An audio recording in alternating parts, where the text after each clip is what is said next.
Salut à tous et bienvenue sur la chaîne. Si vous n'êtes pas encore abonné, abonnez-vous et n'oubliez pas d'activer la cloche de notification. Tout ce que vous ignorez sur le président Talon. Patrice Talon, né le 1er mai 1958 à Ouidah, République du Dahomey, est un homme d'affaires et homme d'État béninois, président de la République depuis le 6 avril 2016.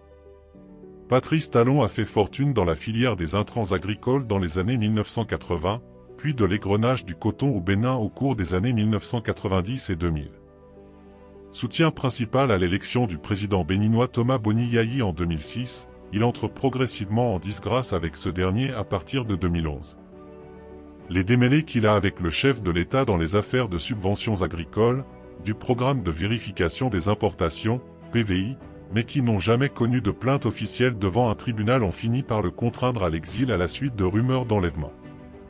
Il figure au 15e rang des plus grandes fortunes d'Afrique subsaharienne francophone dans le classement Forbes de 2015. Son patrimoine y est estimé à 401 millions de dollars. Il remporte l'élection présidentielle du 20 mars 2016. Son adversaire, le Premier ministre sortant Lionel Zinsou, reconnaît sa défaite le soir même de l'élection. Il est investi président de la République du Bénin le 6 avril 2016 dans la capitale Porto Novo. Il est réélu au premier tour de l'élection présidentielle du 11 avril 2021 avec 86,36% des voix.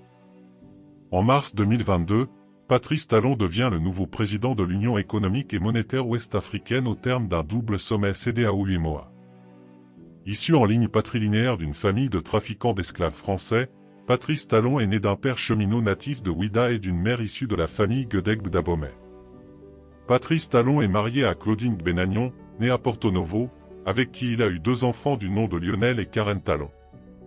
Après un baccalauréat CERIS obtenu à Dakar, la capitale sénégalaise, il entre à la faculté des sciences de l'université de Dakar.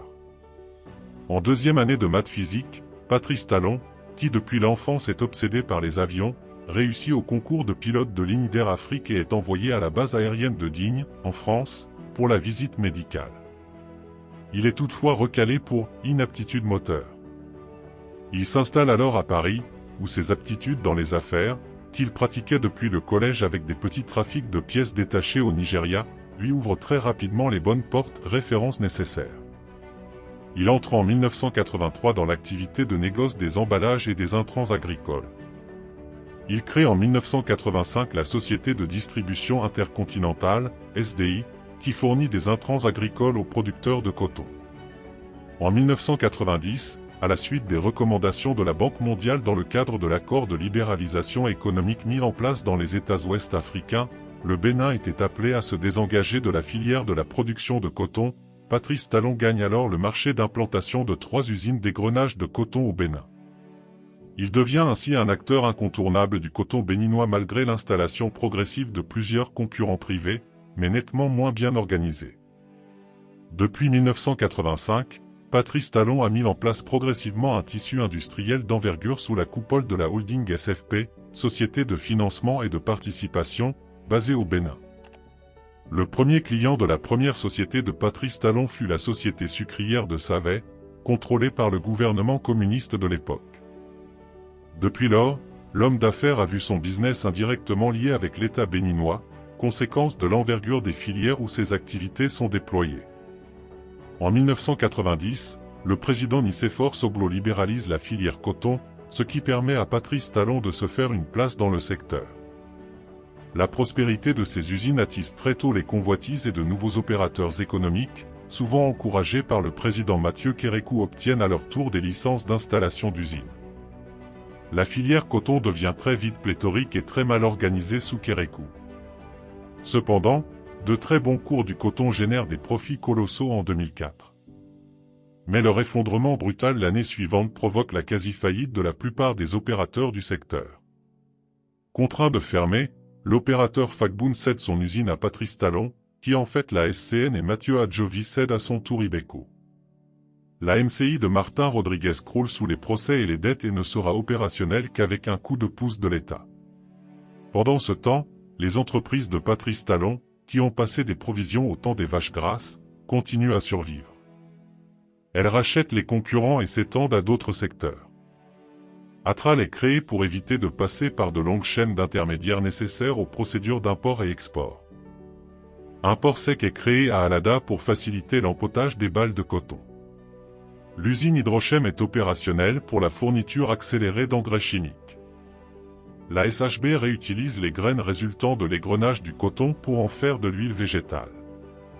En 2008, Patrice Talon obtient auprès du gouvernement de son ami Boni Yayi le rachat des 10 usines d'égrenage encore sous contrôle étatique, ce qui fait du groupe Talon de facto un quasi-monopole de la filière coton avec 15 usines sur 18 au total.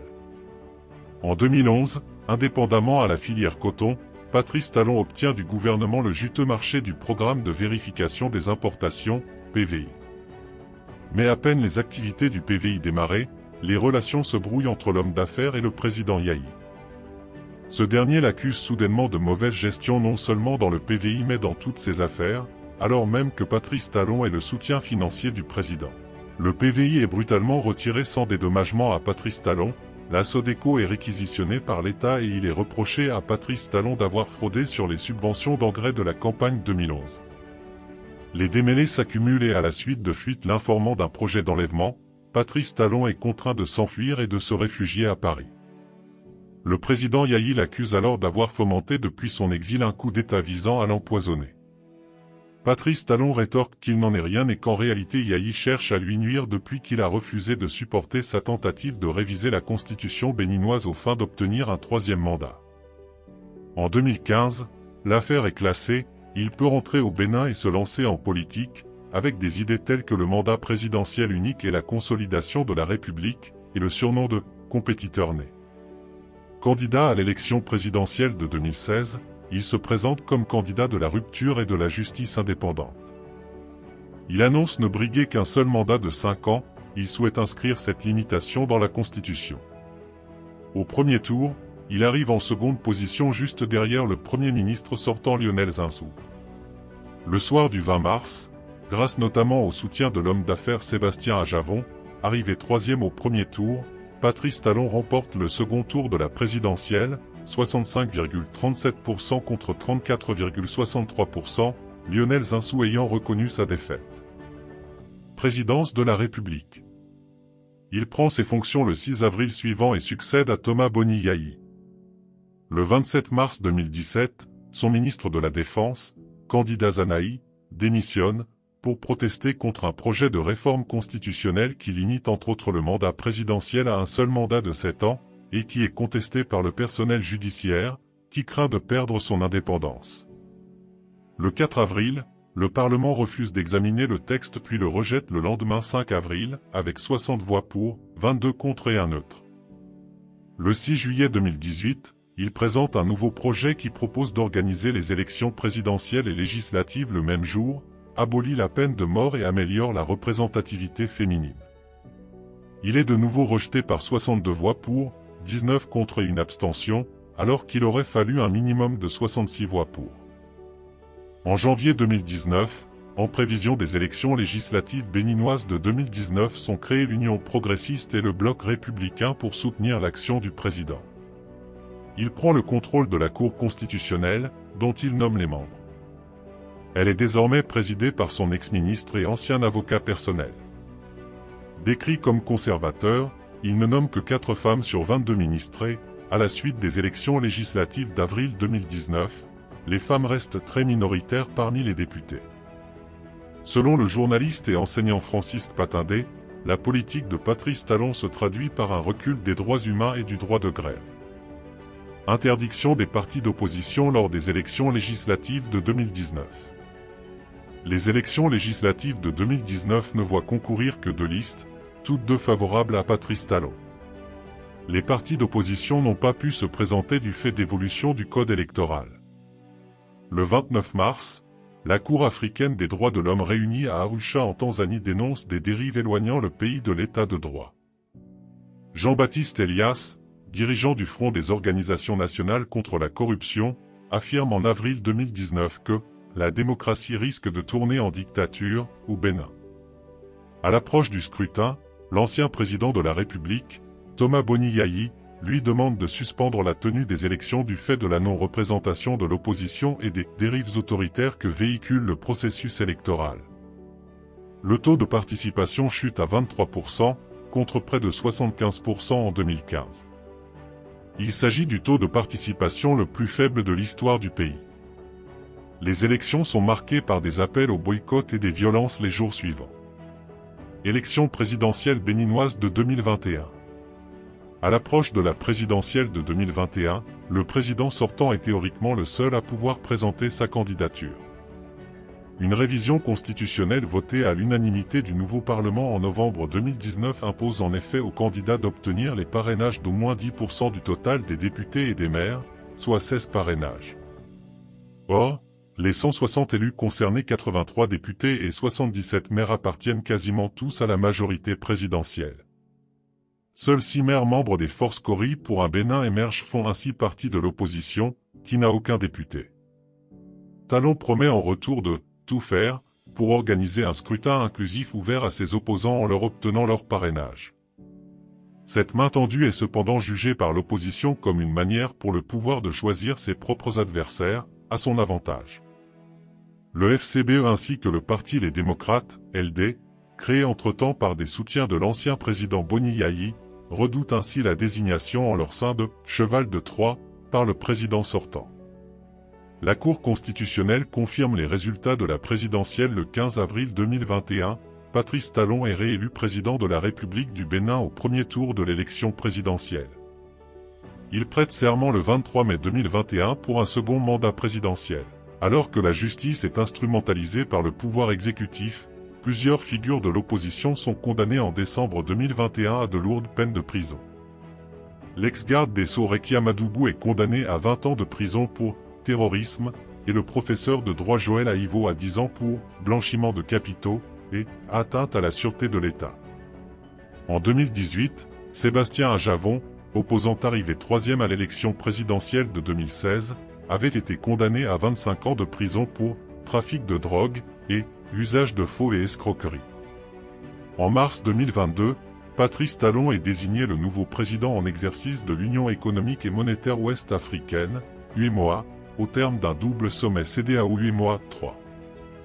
Procédure d'extradition pour tentative de meurtre et tentative de coup d'État. En octobre 2012, il est soupçonné d'avoir commandité un assassinat contre le président de la République du Bénin, Thomas Boni Yayi. Il est sous le coup d'un mandat d'arrêt international. Après avoir été arrêté à Paris puis remis en liberté sous caution, la justice française a été saisie d'une demande d'extradition formulée par la justice béninoise. En février 2013, il est soupçonné d'avoir participé à une tentative de coup d'État déjouée, à l'encontre du président Thomas Boni Yayi, et pour laquelle un second mandat d'arrêt international est émis contre lui. Le 13 mars 2013, la chambre d'instruction de la Cour d'appel de Paris a estimé que la demande d'extradition déposée par les autorités béninoises était recevable. La chambre s'est réunie le 17 avril 2013 pour statuer au fond. Le 22 mai 2013, la Cour d'appel de Paris a renvoyé au 18 septembre 2013 une nouvelle audience au sujet de la demande d'extradition de Patrice Talon, après avoir demandé aux avocats du Bénin des compléments d'information.